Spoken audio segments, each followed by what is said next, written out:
Welcome to series Explained, The Hand That Rocked the Cradle Movie Explained। इससे पहले अगर आपने चैनल को सब्सक्राइब नहीं किया तो सब्सक्राइब लाजमी कर लेना। जब हम पहली बार पोली को देखते हैं तो वो एक सेल्फ कॉन्फिडेंट लेकिन थोड़ी स्ट्रगलिंग सी यंग लड़की लगती है जो एलए में अपनी लाइफ संभालने की कोशिश कर रही है। एक दिन वो कैटलीन से मिलती है। कैटलीन एक लॉयर है जो उस वक्त अपनी प्रेगनेंसी के लास्ट डेज में होती है। दोनों की मुलाकात एक रेंट कंट्रोल इशू के सिलसिले में होती है। मीटिंग के बाद थोड़ी ही देर में कैटलीन को लेबर पेन शुरू हो जाता है और सीन यहीं पर कट हो जाता है। कुछ महीने बाद कैटलीन एक फार्मर मार्केट में पोली को फिर से दिखती है। अब कैटलीन के हाथ पूरे भर चुके होते हैं। एक 10 साल की बेटी एमा जो बहुत तेजी से बड़ी हो रही है और एक छोटी बेबी जो अभी तक माँ से अलग होना सीख रही है। कैटलीन थोड़ी थकी हुई है, परेशान सी लगती है। क्लियरली उसे हेल्प की जरूरत है। पोली तुरंत ऑफर करती है मदद करने का। पहले वो एक छोटी सी ऑफर देती है, मैं एक शाम के लिए बच्चों का ध्यान रख लेती हूँ। कैटलीन के लिए ये एक ब्लेसिंग जैसे लगता है। थोड़ा बैकग्राउंड चेक करने के बाद वो पोली को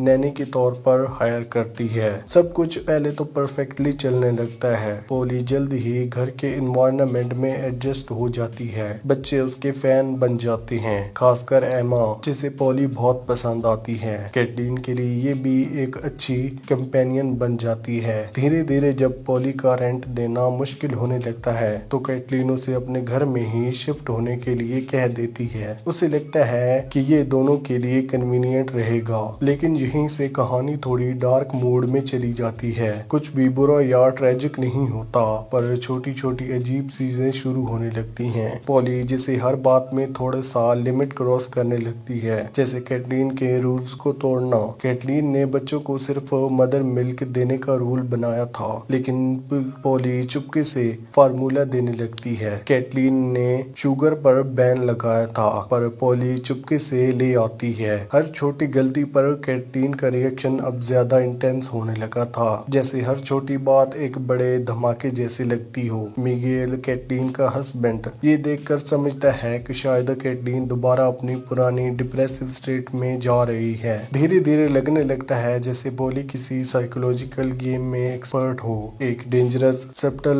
गेम जिसमें वो हर गलती को इतना नॉर्मल बना देती है कि विक्टिम खुद अपनी सैनिटी पर डाउट करने लगता है। आखिरकार कैटलीन है कौन? कैटलीन वो इंसान लगती है जिसका लाइफ एक परफेक्ट अमेरिकन ड्रीम है जैसा है। एक सुंदर अमीर हस्बैंड, 2 प्यारे बच्चे और एक खूबसूरत सा घर। सब कुछ बिल्कुल एक पिक्चर परफेक्ट। वो एक टिपिकल सबरॉन हाउसवाइफ है जिसे अपना घर साफ सुथरा रखना है, नए नए फैंसी डिशेस बनाना है और सोसाइटी के लिए छोटी छोटी चीजों करना पसंद है, जैसे किसी रॉन्ग जगह लगे स्टॉप साइन को सही जगह शिफ्ट करना। लेकिन कैटलीन के परफेक्ट दिखने वाली लाइफ के अंदर कुछ और ही चल रहा होता है। उसका अपने बच्चों के डाइट पर एक्सट्रीम कंट्रोल, हर चीज पर ऑब्सेशन और उसका पूरा पोस्ट नेचुरल डिप्रेशन, ये सब इस बात का सिग्नल देते हैं कि उसके अंदर कुछ अनसॉल्व्ड इश्यूज हैं। जब पोली उसकी लाइफ में आती है तो शुरू में लगता है कि सब नॉर्मल है, पर धीरे धीरे कैटलीन के इमोशन और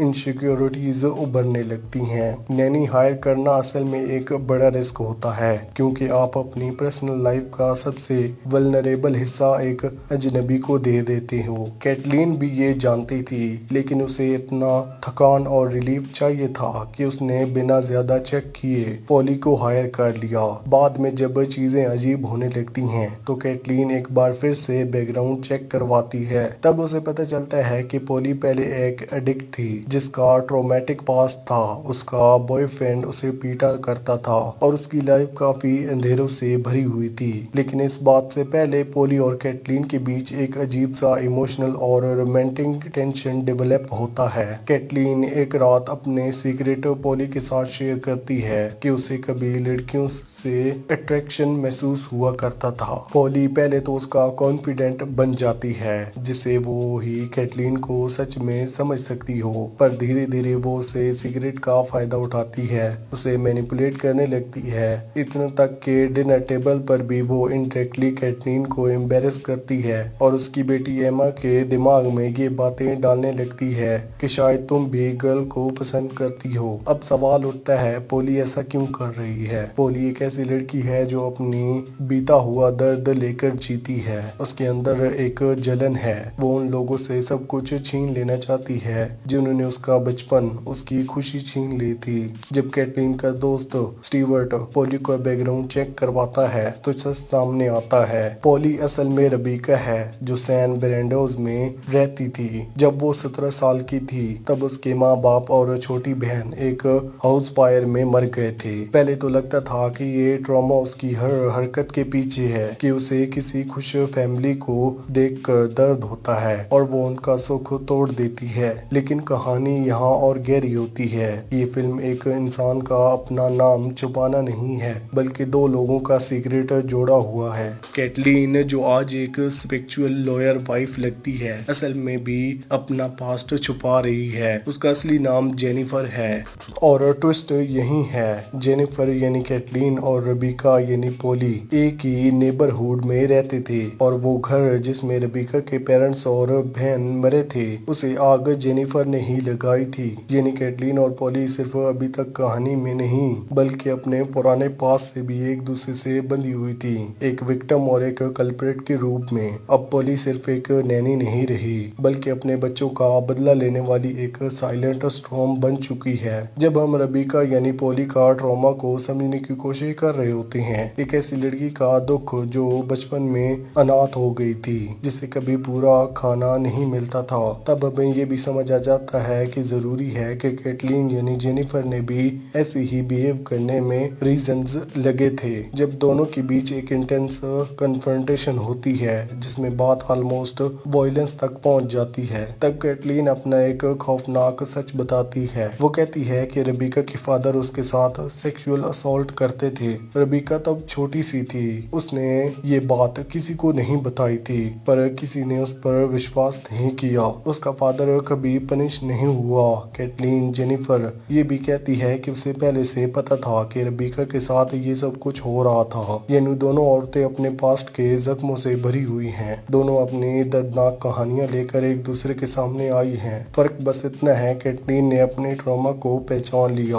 उसे नाम दे दिया, जबकि रबीका अब तक अपने अंदर के दर्द को एक्सेप्ट नहीं कर पाई। उसके लिए दुख सिर्फ एक असॉल्ट का नहीं था बल्कि अपने माँ बाप और बहन भाई को खोना भी था बचपन में, जिन्होंने उसे ट्रॉमा में झेला था। उनमें से कई लोग अपनी याददाश्त को तोड़कर जीने लगते हैं। कभी कभी वो एक अल्टरनेट रियलिटी बन जाती है, जैसे कोई भाई या बहन जिसके साथ ये सब कुछ हुआ हो ताकि उन्हें लगे कि उनके साथ नहीं हुआ। शायद रबीका ने कुछ ऐसा ही अपने दिमाग में बनाया था दर्द से बचने के लिए। जेनिफर ने उस वक्त गलत जगह गुस्सा निकाल दिया, पर क्या उसे गलत कहना सही है? फिल्म के एंड में दोनों औरतों के बीच एक वायलेंट और इमोशनल शो डाउन होता है। तब तक कैटलीन अपने हस्बैंड मिगेल से अलग हो रही होती है, लेकिन एक दिन वो अपनी ही बेटी एमा और बेबी जोइस से मिलने आती है। उसे पता चलता है कि जोइस घर में अकेली है और पॉली उसके साथ है। ये सुनकर कैटलीन घबरा जाती है और तुरंत घर पहुंचती है। जब वो वहां पहुंचती है तो वो एक सटल पर डरावना चेंज देखती है। पॉली अब वही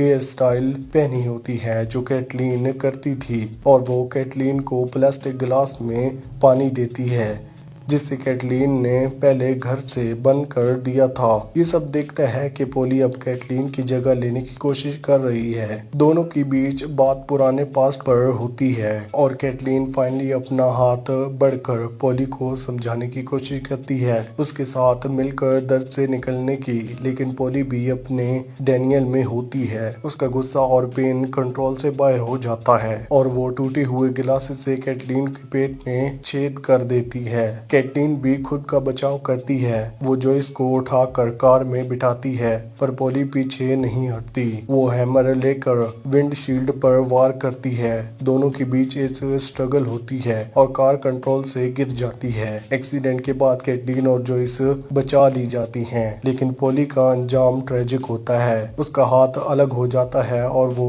खून से भर जाती है। The hand that rock the cradle एक अजीब खामोशी और उदासी के साथ खत्म होती है। इसमें कोई सीधा विलन या हीरो नहीं है। पॉली का गुस्सा और उसका पागलपन किसी खाली रीजन से नहीं आया है। उसके हर स्टेप के पीछे उसका बीता हुआ दुख था। अगर वो ऐसी बनी है तो वो उसे हालत का नतीजा जिसमें उसे जीना पड़ा। फिल्म के लास्ट सीन में लगता है सब कुछ नॉर्मल है, पर कहानी एक अनसेटिंग नोट पर छोड़ दी जाती है। कैटलीन के घर में शांति है। पॉली चली गई लेकिन उसका असर अब जिंदा है। एमा अपनी छोटी बहन जोइस को एक अजीब कहानी सुना रही होती है, बिना ये समझे कि इसका मतलब क्या है। इसी के साथ ये मूवी यहीं पर एंड होती है। आपको कौन सी मूवी या फिर वेब सीरीज का एक्सप्लेनेशन चाहिए, हमें कमेंट सेक्शन में जरूर बताना। वीडियो अच्छी लगी तो वीडियो को लाइक करके चैनल को सब्सक्राइब लाजमी करना। Thanks for watching.